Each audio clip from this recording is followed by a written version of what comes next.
Selamat datang kembali. Hari ini kita mau gali lebih dalam satu bab kunci dari buku Scott Walker, seorang negosiator Sandra yang kelas dunia itu loh. Iya, Order Out of Chaos judulnya. Betul. Fokus kita di bab 2. Bersiap memenangkan setiap negosiasi. Nah, sumber kita ini menjanjikan ada proses 3 langkah praktis. Dan ini diambil dari pengalaman dia di situasi yang paling menegangkan kan? Tapi ternyata bisa banget kita pakai buat percakapan penting sehari-hari. Itu dia menariknya. Jadi, mari kita coba bedah ya intisarinya buat Anda. Boleh. Yang seru dari persiapan ala Walker ini, dia nggak cuma soal ngumpulin data gitu. Oh ya? Terus soal apa dong?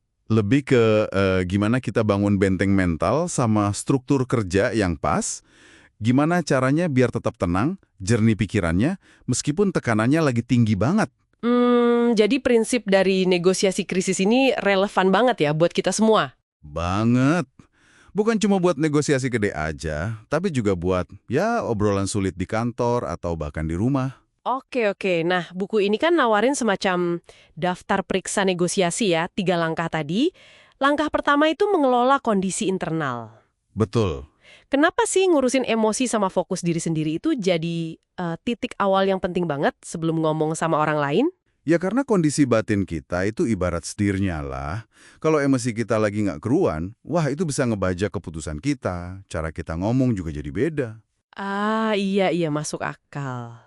Nah ini nyambung langsung ke langkah kedua. Gimana kita manfaatin pusat merah atau red center internal kita? Pusat merah? Apaan tuh? Coba bayangin kayak ada mata badai di dalam diri kita. Jadi satu ruang tenang, fokus gitu, yang bisa kita akses walau di luar lagi heboh atau kacau. Oh, jadi semacam tempat buat ngadem di tengah tekanan ya? Kurang lebih gitu. Ini kunci biar kita tetap jernih mikirnya. Malah bisa jadi mencapai kondisi fokus penuh yang sering disebut flow state itu loh. Oke, menarik banget analogi mata badai tadi. Terus, langkah ketiga itu visualisasi kesuksesan. Tapi yang unik, buku ini juga nyebutin pentingnya ngebayangin skenario terburuk. Nah, ini dia. Kedengerannya agak aneh nggak sih? Nanti malah jadi pesimis duluan sebelum mulai. Pertanyaan bagus. Emang sekilas kayaknya kok kontraintuitif ya? Tapi sebenarnya ini tuh teknik lama, akarnya dari filosofi stoik kuno. Filosofi stoik, gimana tuh kaitannya? Prinsipnya gini, kita fokus ke apa yang bisa kita kontrol, terus secara mental kita siapin diri buat ngadepin kesulitan. Jadi pas kita bayangin kemungkinan terburuk dengan tenang. Maksudnya, nggak sambil panik gitu bayanginnya. Iya, bayanginnya dengan tenang. Itu bisa ngurangin sengatan emosionalnya kalau, amit-amit, itu beneran kejadian.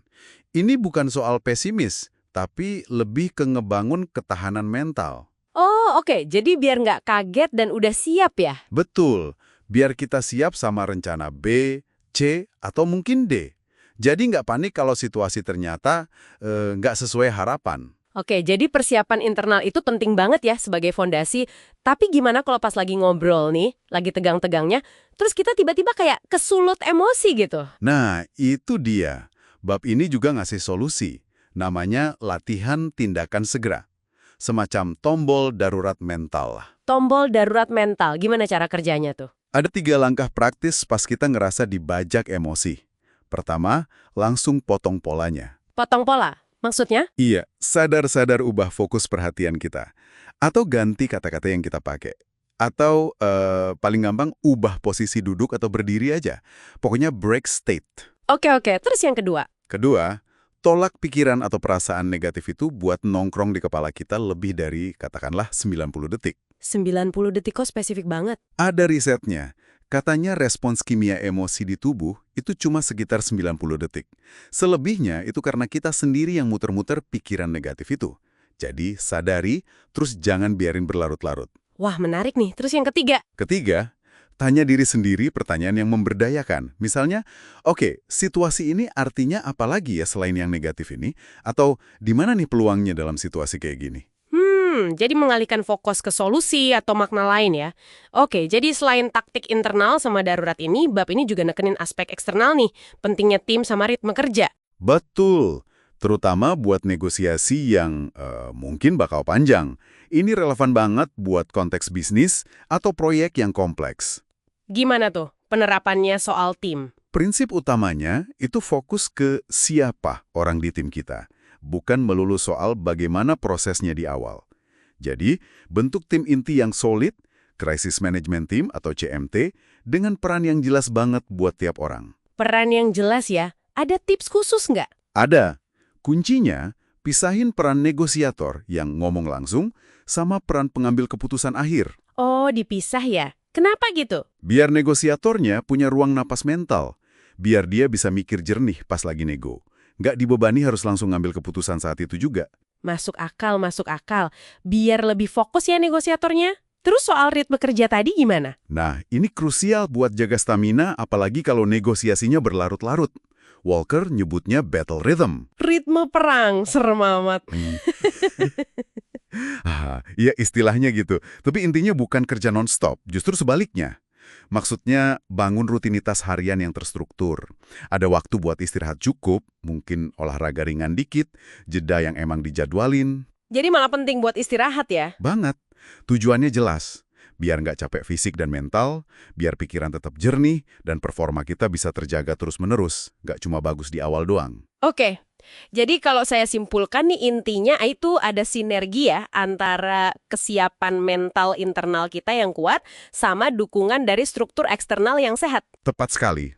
Kayak tim yang pas dan ritme kerja yang terjaga itu. Keduanya saling nguatin gitu ya buat hasil yang optimal. Betul. Jadi apa nih artinya semua ini buat Anda yang dengerin? Persiapan negosiasi ala Scott Walker ini ternyata jauh lebih dalam ya daripada cuma sekedar ngumpulin fakta atau data. Iya, ini soal penguasaan diri. Gimana kita kelola kondisi internal, punya semacam mekanisme penyelamatan diri pas emosi lagi naik. Terus juga soal bangun tim yang tepat dan jaga ritme kerja yang sehat biar bisa tampil prima terus-menerus. Ringkasnya sih, ingat aja daftar periksa 3 langkah itu. Kelola kondisi, akses pusat merah, terus visualisasi, baik yang positif maupun yang negatif tadi. Plus, latihan tindakan segera kalau kepancing emosi. Jangan lupa juga fokus ke tim yang tepat dan bangun ritme kerja. Nah, sebagai penutup nih, coba deh Anda renungkan. Ada nggak satu aja perubahan kecil yang bisa Anda lakuin dalam rutinitas persiapan Anda sebelum masuk ke percakapan penting berikutnya? Misalnya gimana tuh? Misalnya, gimana kalau Anda coba deh secara sadar, luangin waktu, mungkin cuma 5 menit aja, buat kelola kondisi Anda. Atau coba antisipasi satu aja potensi tantangan emosional yang mungkin muncul. Menarik ya. Jadi pertanyaan pentingnya gimana investasi kecil dalam persiapan mental ini bisa bawa dampak besar ke hasil akhir gitu ya? Persis, sesuatu buat direnungkan